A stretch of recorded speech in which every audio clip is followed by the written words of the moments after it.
Chers amis, bonjour. À nouveau, nous voici ensemble. Vous le savez, ce festival se poursuit. Il se poursuit jusqu'à samedi, c'est-à-dire que les 5 lectures sont en ligne et le resteront jusqu'à samedi. Donc surtout, n'hésitez pas. Vous pouvez voir et revoir ces 5 programmes, tous aussi enrichissants les uns que les autres. Vous pourrez naturellement avoir accès à ces programmes à travers Facebook, on l'a dit à plusieurs reprises, et puis naturellement à travers notre site internet, les Universités populaires du théâtre Avignon. Un nouveau merci à tous les retours, ils sont nombreux, nous allons essayer au fur et à mesure eh bien, d'enrichir notre public de ces retours.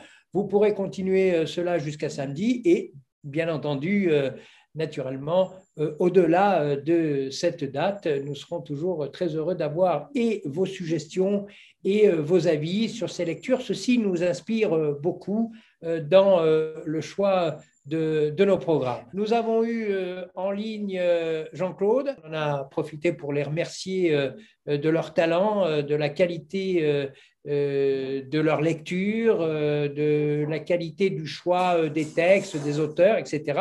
En tous les cas, n'hésitez pas, regardez cette interview et là aussi, à la suite de quoi vous pourrez nous faire quelques retours.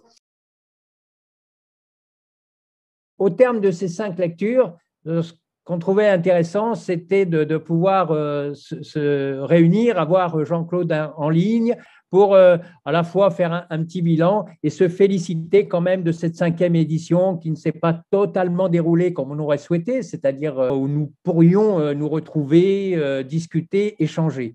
Quelle est ton impression au fond de cette édition un peu particulière? Je pourrais paraphraser votre président en disant « quoi qu'il en coûte hein ». Elle a eu lieu coûte que coûte. Évidemment qu'on est empêché, comme toute la profession, depuis de longs mois maintenant. Ça a été titillé par tes propositions sur Avignon en disant si on essayait de faire quand même quelque chose. L'idée de mettre en boîte les choses et de les conserver et de les partager via des médias modernes, on l'a fait, on est passé à l'acte. Et je pense que chemin faisant, on y a pris goût. Donc voilà, l'expérience, elle est troublante parce qu'évidemment, on a tourné devant des salles vides en pensant à vous, mais c'est assez perturbant.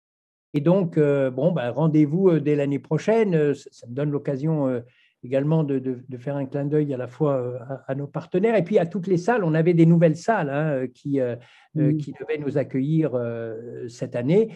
Donc, ce qui fait qu'au fond, tu nous dis que l'an prochain, on sera en présentiel, mais qu'en plus de ça, les lectures risquent d'être effectivement enregistrées pour pouvoir ensuite être rediffusé dans d'autres lieux.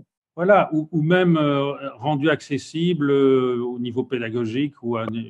Voilà, ces outils sont là. Donc, ça peut être l'objet d'un travail sur une classe sur Avignon ou une chose comme ça aussi. On peut aussi, au-delà de ça, rêver à des rendez-vous ponctuels en cours d'année. Hors période de festival, on peut de temps en temps avoir des propositions. Sur les écritures migrantes. Au fond, l'expérience ou l'initiative de la foire de Bruxelles est assez intéressante, mais est-ce qu'on peut imaginer que ça puisse exister ailleurs? Mais tout à fait. Le tout, c'est dans la récolte des textes, en fait.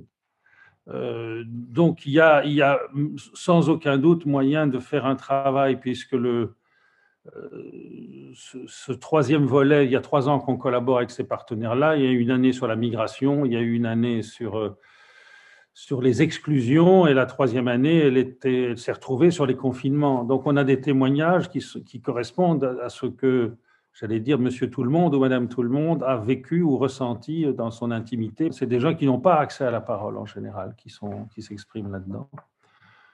Dans les textes que vous avez vus, je pense qu'il y a des choses sur les malentendants, sur les autistes, tous ceux qui ont écopé de la double peine sur le confinement, parce qu'un confinement, c'est déjà terriblement difficile, mais pour des mamans qui ont des enfants à problème ou pour des gens qui ont des handicaps, ça décuple la problématique. Et donc, je pense que là, il y a des remontées de témoignages qui m'ont semblé intéressants à partager.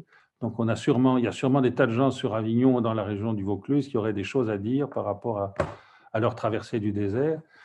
Et hélas, on est encore dans le désert. Entre le texte sur les confinements, les textes qu'on a recueillis là et le journal d'année de la peste, on a en fait un portrait à vif de ce que nous traversons pour le moment. Et c'est ça qui m'intéresse. C'est toujours avoir le miroir, un miroir tendu à une société en mouvement et en travail, et travaillée par des événements qui sont parfois dramatiques. On termine ce festival d'ici quelques jours.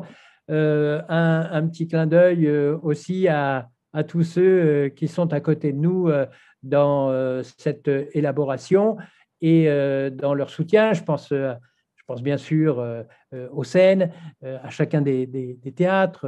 Je pense aux salles auxquelles nous n'avons pu aller, mais qui le regrettent bien. Et c'est pas dit qu'on ne puisse pas faire des choses avant même le prochain festival. Donc, il y aura des nouvelles. Je pense à nos institutions qui nous suivent. Je pense notamment à la mairie.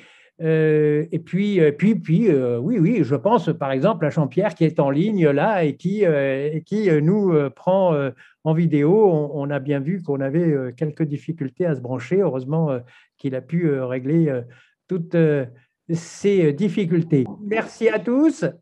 Et tu embrasses tout le monde là-bas. Attention, il y a des amis qui viennent. Voilà. Ciao. Bravo, et franchement, bravo Yves, Simon, et dites-le à tout le monde. À bientôt. Ciao. Bonne soirée à tous. On se retrouve d'ici peu, j'en suis sûr. À bientôt.